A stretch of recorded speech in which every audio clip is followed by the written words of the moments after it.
Hello everyone, welcome to English classes by Anita. Students, today I am going to explain lesson number 4, The Tale of Peter Rabbit from class 2, New Oxford Modern English. Students, I will read this lesson line wise and explain in Hindi. So be with me and get ready for understanding.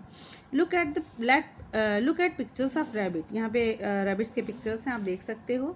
Find out where rabbits live. अब ये पता भी करो कि rabbits कहाँ रहते हैं. और look at pictures of fruits and vegetables, फलों के और सब्जियों के पिक्चर्स को भी देखो. से द नेम इन इंग्लिश, उनका नाम इंग्लिश में क्या होता है. And in other language you know, जो भाषा तुम जानते हो, हिंदी जानते हो, संस्कृत जानते हो या कोई भी भाषा जानते हो, तो उसमें उस सब्जी को क्या कहा जाता है उसे आप बताइए और मुझे भी कमेंट सेक्शन में इन्फॉर्म करिएगा. चलिए लेसन को स्टार्ट करते हैं. वंस अपॉन अ टाइम, एक बार की बात है. देयर वर 4 लिटिल रैबिट, 4 खरगोश रहते थे.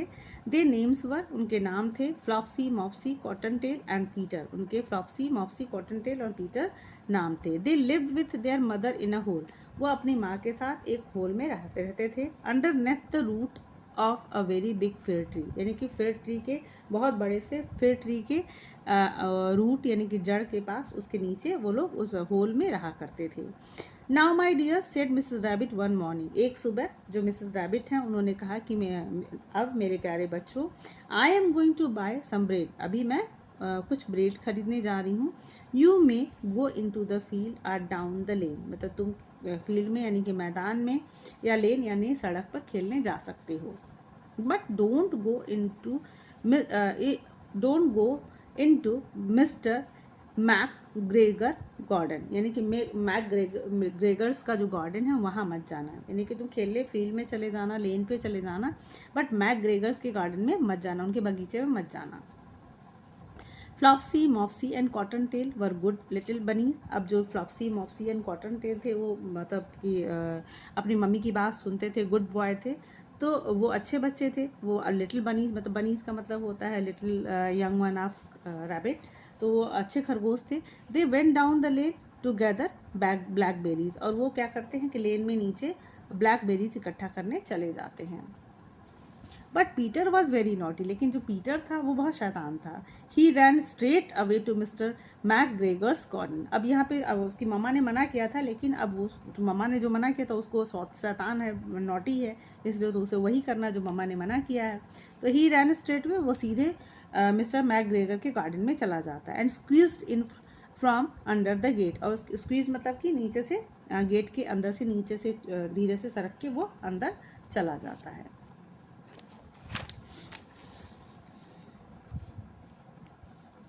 First he ate some lettuce and some French beans. उसके पहले तो वो कुछ लैचू मतलब कि कुछ पत्ते खाता है, वो पालक वगैरह जो कहते हैं, एंड फ्रेंच बीन्स भी खाता है. Then he ate some radish, और उसके बाद वो कुछ रेडिस मतलब मूली भी खाता है. देन फीलिंग रैदर सिक, उसके बाद से उसे लगता है कि वो मतलब इतना ज़्यादा खा लेता है कि उसको ऐसा लगता है कि वो बीमार, मतलब इतना ज़्यादा खा लेने की वजह से, ओवर ईटिंग करने की वजह से उसको लगता है कि मैं बीमार हो गया. He went to look for some parsley, तो वहाँ पे वो कुछ पार्सले होता है कि वो जो एक हर्बल मतलब एक हर्ब्स है जो कि आपके पेट दर्द या जैसे आप पुदीना जिसको कहते हैं, तो वो उसको लेने वो जाता है. यानी कि लैचू खाने के बाद, फ्रेंच बीन्स खाने के बाद, कुछ रेडिस खाने के बाद उसको ऐसा लगता है कि उसने बहुत ज़्यादा खा लिया है और वो बीमार अपने आप को फील करता है, उसे अच्छा फील नहीं होता है, तो वो पार्सले लेने के लिए जाता है. But just round the corner he met Mr McGregor, लेकिन जैसे ही वो कोने में जाता है वो मिस्टर मैक ग्रेगर से मिल जाता है. Mr McGregor was on his hands and knees planting cabbage. अब जो मिस्टर ग्रेगर थे वो अपने हैंड एंड नी यानी कि बैठे हुए थे, अपने घुटनों के बल बैठे हुए थे, एंड प्लांटिंग कैबेज, और कैबेज को प्लांट कर रहे थे, यानी कि कैबेज के प्लांट को वो लगा रहे थे. He jumped up and ran after Peter, वो मतलब उछल जाते हैं जब खरगोश को अपने बगीचे में देखते हैं तो उछल के खड़े हो जाते हैं और रैन आफ्टर पीटर, और पीटर के पीछे दौड़ने लगते हैं. Waving a rake and calling out stop thief, मतलब वेविंग अ रैक मतलब एक डंडा लेके, जैसे आप यहाँ पे देख सकते हो, उसे लेकर कॉलिंग आउट मतलब जोर जोर से चिल्लाते हुए स्टॉप थी, यानी कि रुको चोर, मतलब चोर वो चोरी करने आया था, खाने आया था, तो कहते हैं रुको चोर रुको. Peter was most dreadfully frightened and rushed all over the garden. अब जो पीटर था वो बहुत ज़्यादा ड्रेडफुली मतलब होता है कि वो बहुत ज़्यादा वेरी एक्सट्रीमली मतलब बहुत ज़्यादा डर जाता है, डर गया। पीटर वॉज मोस्ट ड्रेडफुली बहुत ज़्यादा वो डर गया and rushed all over the garden, और डर के मारे वो पूरे गार्डन में पूरे बगीचे में दौड़ने लगा।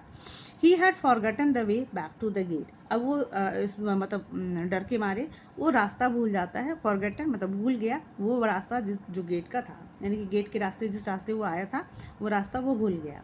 He lost one of his shoes in the cabbage bed, और उसने अपना एक जूता भी कैबेज बेड यानी कि जहाँ पे कैबेज का जो क्यारी थी, कैबेज लगा हुआ था, वहाँ पे वो अपना एक शूज़ भी छोड़ देता है।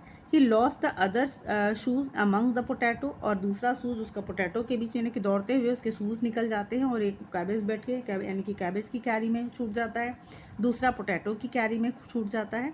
आफ्टर लॉसिंग देम, और उसके बाद सारा खोने के बाद, he ran on 4 legs and went faster, मतलब अपने चारों पैरों से दौड़ता रहा और तेज़ दौड़ने लगा। Unfortunately, he ran into a gooseberry net and got caught by the large buttons on his blue jacket. और he ran into a gooseberry net, उसके बाद से वो मतलब इतना दुर्भाग्य से दौड़ते हुए क्या करता है कि वो दौड़ते हुए ऐसी जगह जहाँ पे गूसबेरी नेट लगा था, गूसबेरी नेट जहाँ पे एनिमल्स को, ऐसा नेट जहाँ पे सब्जियाँ वहाँ या लगी हों और वहाँ एनिमल्स को आने के लिए रोका जाता है, तो ऐसा उस नेट में वो फंस जाता है। Caught gooseberry net and got caught मतलब कि दौड़ते हुए उस गूसबेरी के नेट में फंस जाता है। बाय द लार्ज बटन, उसका जो कोट का जो बड़ा बड़ा बटन होता है, ब्लू जैकेट जो उसने पहन रखा था उसका बटन उस नेट में फंस जाता है। Mister McGregor came up with sieve, और उसके बाद से मैकग्रेगर, सीव मतलब एक होता है फावड़ा जैसा, वो कुछ लेकर आते हैं। He tried hard to put it over the top of Peter. He tried hard मतलब बहुत जोर से कोशिश करते हैं कि उस पीटर के ऊपर उसको फेंक दें। Peter रिगल्ड out just in time, लेकिन पीटर क्या होता है, रिगल्ड मतलब होता है भाग कर निकल जाना, मतलब सड़क के, रिगल्ड मीन्स होता है निकल जाना, सड़क के वो निकल जाता है out just in time, but left his jacket behind him, लेकिन उसकी जैकेट भी वहाँ पे छूट जाती है। यहाँ पे आप देख सकते हो कि गूसबेरी का नेट है, उसका इसने ब्लू कलर का जैकेट पहन रखा है और उसकी बटन यहाँ पे फंस जाती है, लेकिन जैसे ही वो सीव से उसको पकड़ना चाहते हैं, उसके ऊपर फेंकना चाहते हैं, तो वो वहाँ से सरकते हुए वो निकल जाता है, लेकिन उसकी जैकेट वहाँ पे छूट जाती है।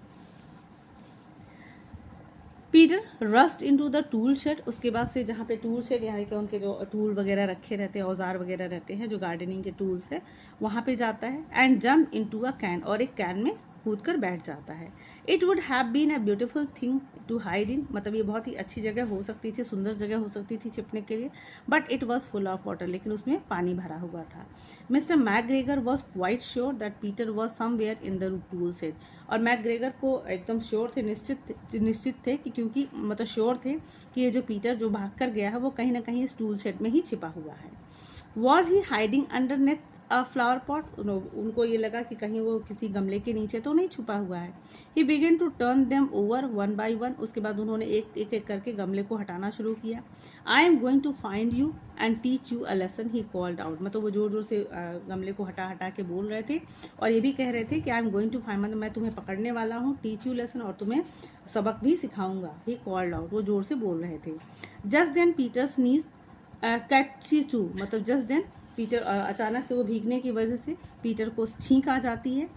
मिस्टर मैकग्रेगर चेस पीटर, और उसके बाद मैकग्रेगर को पता चल जाता है और वो पीटर का पीछा करते हैं, बट जस्ट इन टाइम, लेकिन समय से। Peter jumped out of a window, वो पीटर खिड़की से कूद जाता है। The window was too small for McGregor and he was tired of running after Peter, अब जो विंडो था वो बहुत छोटा था जिसमें से मैकग्रेगर नहीं, उसमें से एक रैबिट तो निकल सकता है लेकिन मैकग्रेगर नहीं जा सकते। And he was tired of running after Peter, और इसके बाद इसके अलावा वो थक भी चुके थे पीटर के पीछे दौड़ते हुए। He went back to his work, वो अपने काम पे वापस चले जाते हैं। Peter ran and ran till he got home, अब जो पीटर मतलब तब तक दौड़ता रहता जब तक कि वो अपने घर नहीं पहुंच जाता। ही डिड नॉट स्टॉप, मतलब वो बिल्कुल भी रुका नहीं, मतलब वो पूरे टाइम दौड़ता रहा जब तक कि वो अपने घर नहीं पहुंचा, वो रुका भी नहीं। He did not look back, उसने पीछे भी नहीं देखा। व्हेन ही गॉट होम, जब वो घर आ गया, ही वॉज सो टायर्ड, वो बहुत थक गया था। Then he flop down upon the nice soft sand on the floor, flop down मतलब होता है कि वो एकदम लेट जाना, मतलब एकदम ऐसे पसर जाना। वो जो सॉफ्ट सैंड फ्लोर था यानी कि बालू का जो फर्श था उस पर वो लेट जाता है। He was safe in the rabbit hole. अब वो अपने रैबिट होल में, अपने घर में जो बरो था उसमें अब सुरक्षित था। Peter was not very well during the evening. Peter was not very, मतलब उस दिन उस शाम वो जो पीटर था वो अच्छा भी नहीं था, क्योंकि उसने ज़्यादा ओवर ईटिंग भी कर ली थी, डर भी गया था, और दौड़ दौड़ के वो थक भी चुका था। His mother put him to bed and gave him some camomile tea. उसके बाद मदर ने उसको बिस्तर पे सुलाया और उसको कैमोलिन टी, मतलब एक हर्बल टी जिसको कहते हैं, उन्होंने उसकी मदर ने उसको कैमोलिन टी भी दिया क्योंकि ताकि वो ठीक हो जाए। Flopsy, Mopsy and Cottontail had bread and milk and blackberries for super.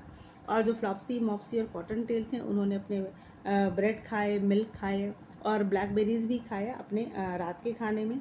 They had been good rabbits, और वो अच्छे बच्चे बने रहे। तो आप समझ गए ना कि जो मम्मी की पापा की जो बात मानता है वो कभी प्रॉब्लम में नहीं फंसता, और जो बच्चे अपनी मम्मी पापा की बात नहीं मानते हैं वो ऐसे ही, जैसे पीटर अपनी प्रॉब्लम में फंसा और बीमार भी हो गया और उसको परेशानी भी झेलनी पड़ी, अगर शायद अगर पकड़ा जाता तो उसे मार भी बहुत ज़्यादा पड़ती।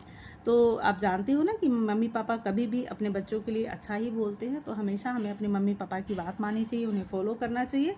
सो स्टूडेंट, आपको ये शायद लेसन बहुत अच्छे से समझ में भी आया होगा। So if you like the explanation, do share with your friends and very thank you for watching.